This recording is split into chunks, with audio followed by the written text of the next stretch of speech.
Bueno, con el doctor Vázquez en esta clase estuvimos analizando cómo es el tema este de la supranacionalidad, ¿sí? Cómo es este de que los estados atribuyen competencias a una organización internacional, cómo se clasifican esas competencias para determinar cuándo actúa solamente la organización, cuándo actúan básicamente los estados y cuándo actúan en cierto modo de una manera, vamos a decir, cooperativa en las compartidas.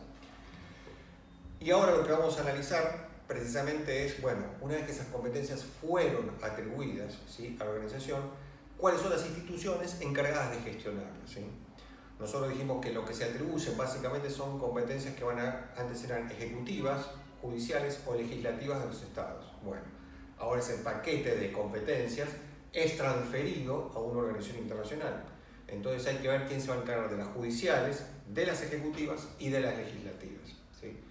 Y para eso, a nivel europeo, se creó en esta organización internacional un conjunto de instituciones. Las instituciones creadas son 7, ¿sí? El Consejo Europeo, el Consejo de Ministros, el Parlamento, la Comisión, el Tribunal de Justicia, el Banco Central Europeo y un comité revisor de cuentas, ¿sí?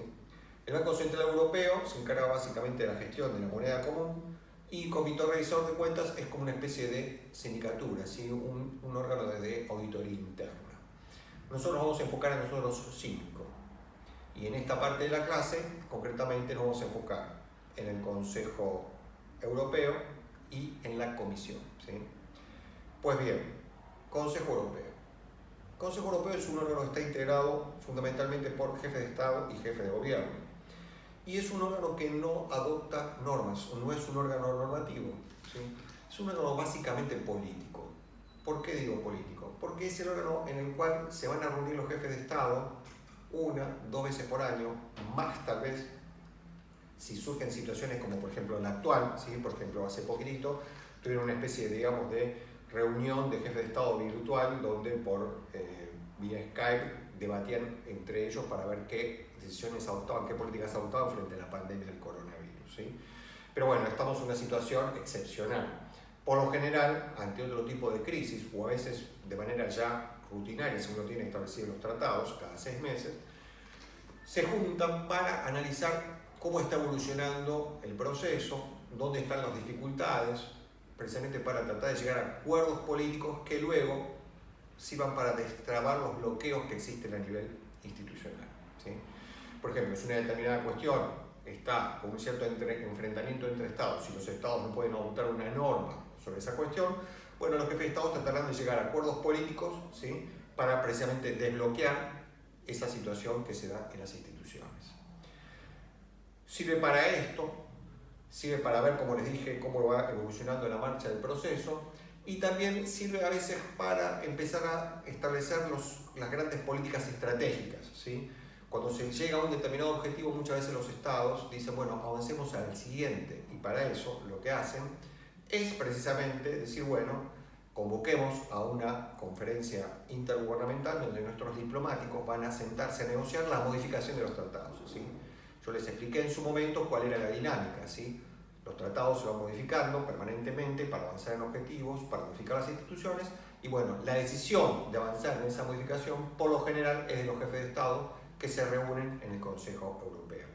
Incluso para cuestiones de mero trámite, también el Consejo Europeo a veces puede actuar, ¿sí?, como un ámbito para que los jefes de Estado modifiquen los tratados, pero es para cuestiones menores. Por lo general, lo que hace falta es que se reúnen, como le dije, esta conferencia intergubernamental, los diplomáticos negocian, sacan un tratado para modificar lo que existe, y esa modificación luego sometida a la aprobación en cada uno de los países, ya sea aprobación que podrá ser por vía parlamentaria o por vía de referéndum, según lo que prevea la constitución de cada Estado miembro, ¿sí?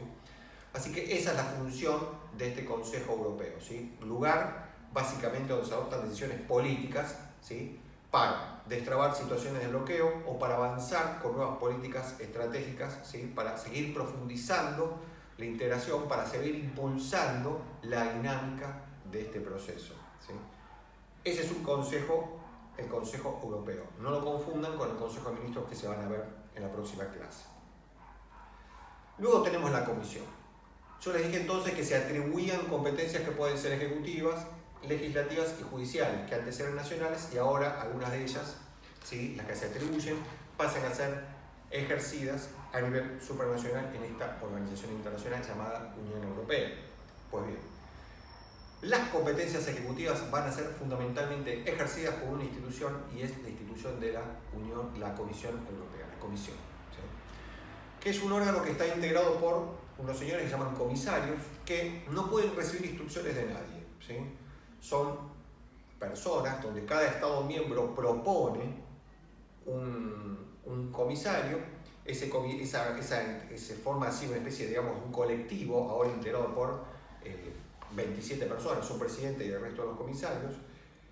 Primero se somete el presidente, la elección del presidente, que generalmente es una persona de mucho prestigio político, a la aprobación del Parlamento. Después, el resto de los comisarios también se somete colectivamente a la aprobación del Parlamento, y una vez que está lograda esa aprobación, la conformación de la comisión con esta propuesta, una vez que está aprobada, empieza a trabajar la comisión, ¿sí? La comisión, como le dije, es una especie de ejecutivo, entonces colectivo, integrada por gente que fue propuesta por cada uno de los estados, pero que una vez que es elegida, como les dije, es independiente, no puede recibir instrucciones de nadie, ni del estado que los propuso, ni de otro estado, ni de un empresario, ni de una ONG, ni de nadie. Son independientes. ¿Por qué son independientes? Pues precisamente porque la función que tienen estos comisarios es enfocarse pura y exclusivamente en el logro de los objetivos de los tratados, ¿sí? Es un ejecutivo que fue concebido para actuar como una especie de acelerador en la marcha del proceso. ¿Y cómo se expresa esa aceleración, ese avance? Bueno, este ejecutivo, que es independiente, lo que va a tener que hacer es elaborar propuestas de normas que estén concebidas para que se avance en el objetivo, ¿sí? Si el tratado dijo hay que llegar a una determinada política de una determinada manera, y que tiene que partir de una propuesta de la Comisión que tendrá que ser aprobada por el Parlamento y por el Consejo, bueno, la Comisión lo que va a hacer es elaborar esa propuesta, ¿sí? Propuesta en la que básicamente lo que tiene que tratar es de concretar la política, ¿sí?, que el tratado previó que se cumpliera. Entonces, obviamente los integrantes de la comisión, antes de elaborar una propuesta, ¿sí?, consultan a la sociedad civil, a los ámbitos académicos, incluso a los ámbitos políticos, a los estados subnacionales también, a las municipalidades, a quien consideren que puede tener un interés legítimo en la cuestión, la consultan, pero esta consulta no quita que luego la comisión, ¿sí?, teniendo en cuenta un poco todas estas cuestiones, elabora una propuesta que esté enfocada básicamente en el logro de ese objetivo, ¿sí? Entonces, un ejecutivo colegiado que es aprobado, ¿sí?, cuya propuesta es aprobada por el Parlamento, concebido básicamente para avanzar en el logro, ¿sí? Tiene casi un monopolio de la iniciativa normativa. La Comisión, en ese sentido, tiene un monopolio de la iniciativa normativa, salvo algunas cuestiones que pueden ser iniciadas por el Parlamento o por el Consejo, pero en general es la Comisión la que tiene el monopolio de la iniciativa legislativa. Otra de sus funciones, ¿sí?, ya que estamos viendo las funciones, la primera que analizamos entonces es la de iniciativa normativa. Otra de las funciones es precisamente ser un órgano ejecutivo. ¿Qué es lo que hace? Bueno, ejecuta el presupuesto de la Unión Europea. Un presupuesto que se integra básicamente con la recaudación de los derechos de importación. También los estados hacen una contribución que es proporcional a su producto bruto, y hay una parte del IVA que también forma parte, sirve como un ingreso tributario para ese presupuesto, ¿sí? Entonces, se recauda esos tributos, y eso después es ejecutado por la Comisión a través de distintos programas. Por ejemplo, programas destinados a favorecer a las regiones menos desarrolladas de Europa con determinadas obras de infraestructura, ¿sí?, determinados servicios, o por ejemplo para gestionar programas de intercambio estudiantil entre distintas universidades de la Unión Europea, entre tantos otros programas que existen, ¿sí? Entonces, tenemos por un lado función de iniciativa, función ejecutiva, y por último vamos a poner, entre tantas otras, yo estoy haciendo, digamos, muy esquemático, está las funciones de control. ¿Por qué control? Porque esta comisión, ¿sí?, teniendo en cuenta que es un órgano independiente, en el cual no puede recibir instrucciones prácticamente de nadie, hace una especie de control de oficio respecto al cumplimiento de las normas por parte fundamentalmente de los estados europeos, ¿sí? La Comisión analiza si los estados están cumpliendo con las normas que se aprueban a nivel europeo. Y si no cumplen con una norma, alguno de los países, la Comisión le pide explicaciones a ese país. Y eventualmente, si esas explicaciones no son satisfactorias, puede emitir un dictamen fundado, que es vamos a ponerlo en términos muy coloquiales, es una especie de apercibimiento, una cuasi carta de documento, como diciendo, te voy a demandar.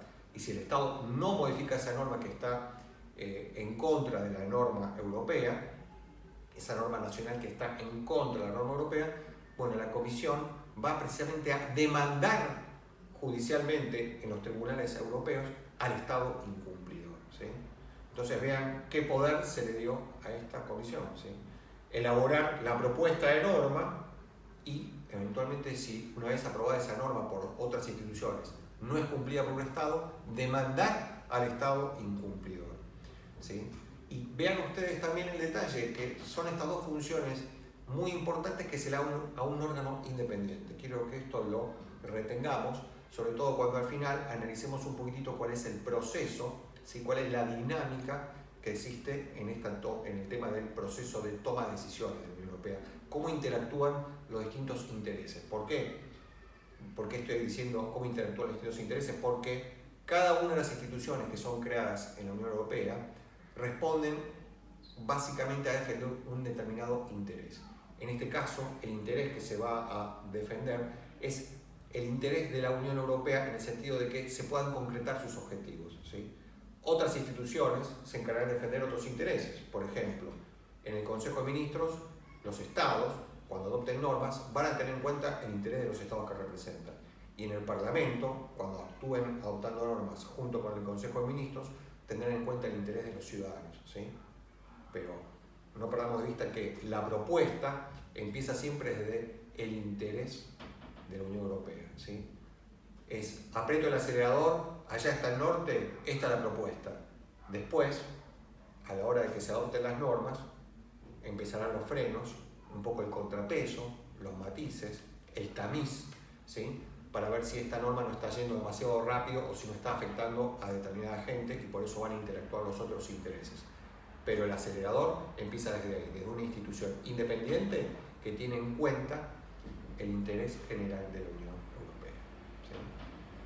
Otro tema que quiero que tengan en cuenta acá es cómo se adoptó, ¿sí? Cómo se aprobó la integración de esta comisión, ¿sí? ¿Por qué digo esto? Porque yo les dije que hay una propuesta que se elabora a nivel Consejo Europeo, ¿sí? Los jefes de Estado elaboran una propuesta y esa propuesta después es sometida al Parlamento. Esto, en cierto modo, tiene cierta reminiscencia de los sistemas parlamentarios. Obviamente no estamos hablando de un sistema parlamentario, porque un sistema parlamentario es propio de un Estado, ¿sí? Pero esta organización internacional, en ciertos aspectos, como vamos a ver, se parece mucho a un Estado, ¿sí?